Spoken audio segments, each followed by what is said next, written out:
ફરી એકવાર સુરત સિવિલ હોસ્પિટલની બેદરકારી આવી સામે।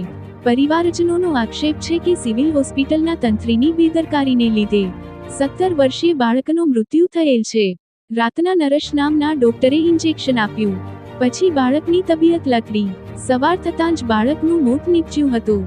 પરિવારજનોનો આક્ષેપ છે કે સિવિલ હોસ્પિટલના તંત્રીની બેદરકારીને લીધે બાળકનું મોત થયેલ છે। પરિવારજનોની માંગ છે કે બાળકને એમના ઘરે બિહાર લઈ જવા માટે સિવિલ હોસ્પિટલ વ્યવસ્થા કરી આપે। Bureau report, Surat.